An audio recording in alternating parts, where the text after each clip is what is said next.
আসসালামু আলাইকুম রহমতুল্লাহি ওয়া বারাকাতুহু। আপনাদেরকে আমার চ্যানেলে অনেক অনেক ভালোবাসা।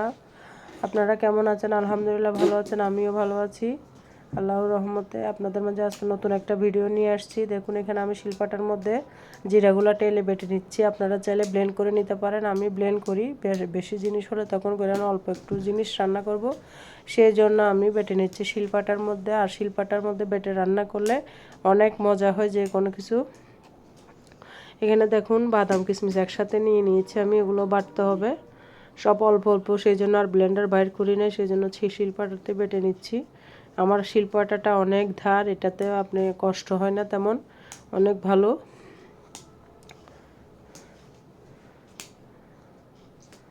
দেখুন জিরাগুলো বেটে বাটানো হয়ে গেছে।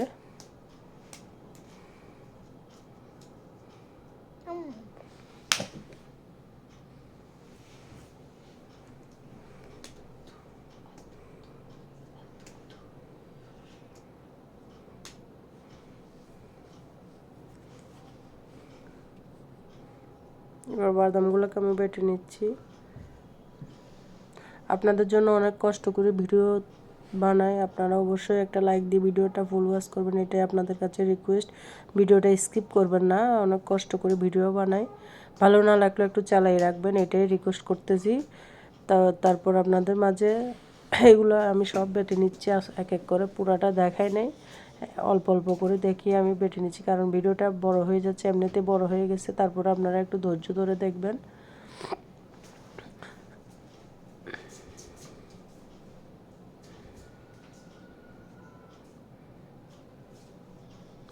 চিকেনগুলোকে আমি সুন্দর করে মেখে নিয়েছি।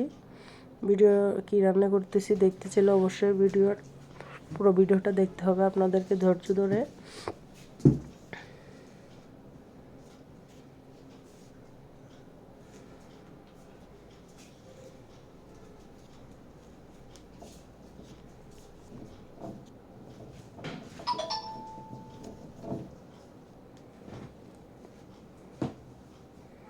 দেখুন এখানে ফ্রাই প্যানের মধ্যে তেল গরম দিয়ে দিয়েছি।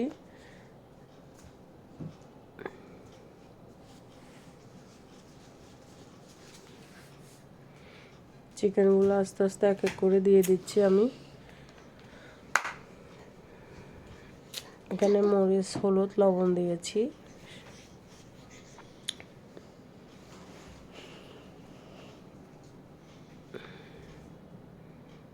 আমি আমার পরিবারের আন্দাজ মতো রান্না করতেছি, আপনারা আপনাদের পরিবারের আন্দাজ মতো রান্না করবেন।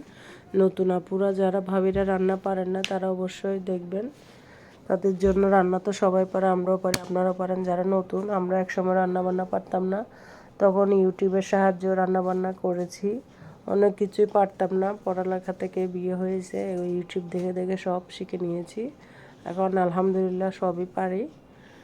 তো আপনারা যারা নতুন রাঁধুনি আপুরা পারেন না তাদের জন্য এই ভিডিওটা শেয়ার করতেছি, অবশ্যই আপনারা দেখবেন, ফুল ওয়াচ করে দিবেন।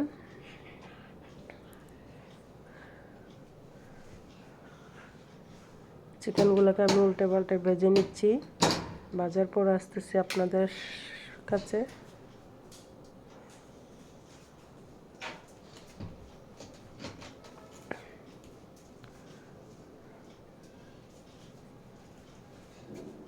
দেখুন ভাজা হয়ে গেছে।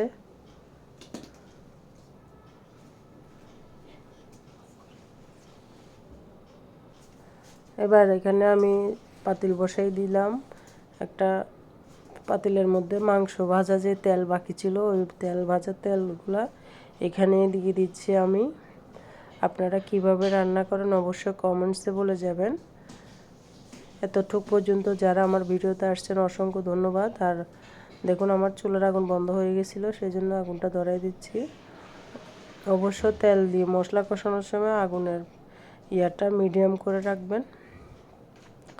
এখানে এক এক মুখ করে মশলা সব, যে আদা বাটা, জিরা বাটা, রসুন বাটা, পেঁয়াজ বাটা, বাদাম বাটা, কিশমিশ বাটা সব একসাথে দিয়ে দিচ্ছি। আমার এখানে ভুল হয়ে গেছে, আমি একটু দিয়ে তেজপাতা দারচিনি দিতে মনে নেই, আপনাদের যদি থাকে আপনারা দিবেন, আরও বেশি টেস্ট পারবে। গরম মশলাগুলো আমার তেজপাতা ছিল, অন্য মশলা ছিল না, তেজপাতাটা দিতে মনে নেই, সেজন্য আপনারা চাইলে দিতে পারবেন।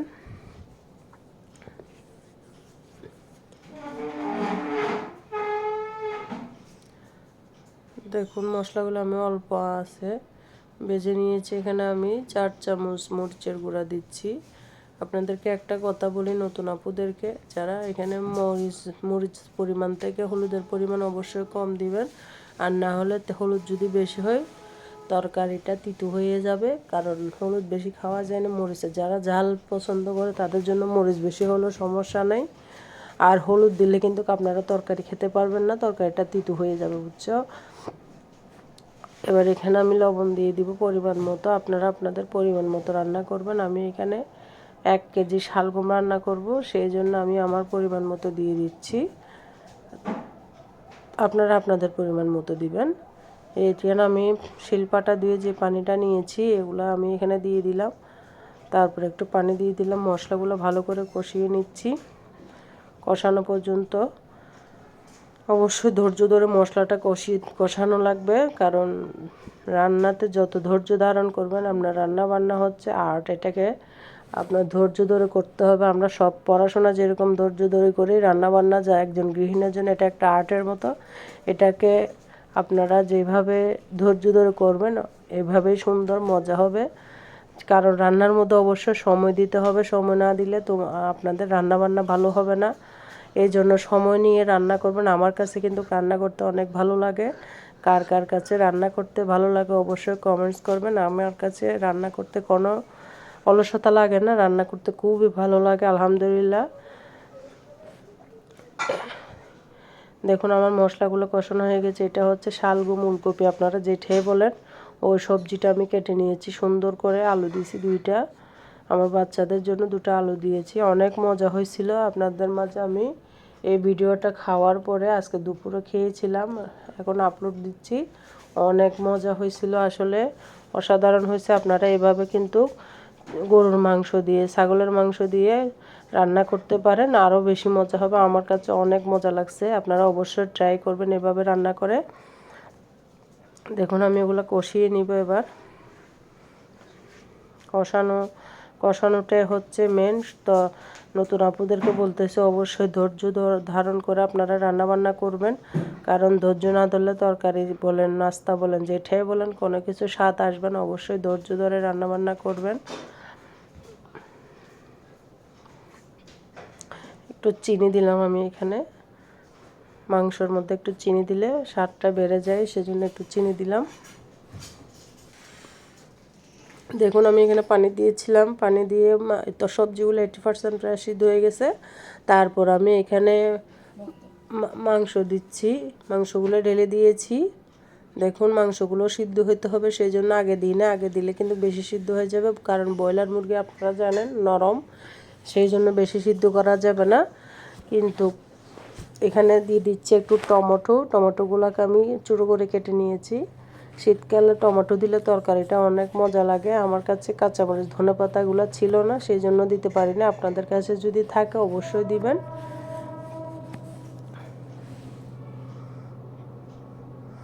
কেমন হয়েছে অবশ্যই কমেন্টস করে বলবেন।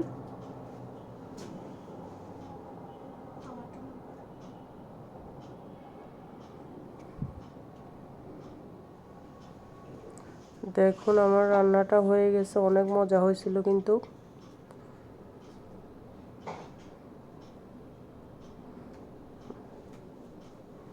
আর ভিডিওর এই পর্যন্ত যারা আসছেন তাদেরকে অসংখ্য অসংখ্য ধন্যবাদ, অনেক অনেক ভালোবাসা।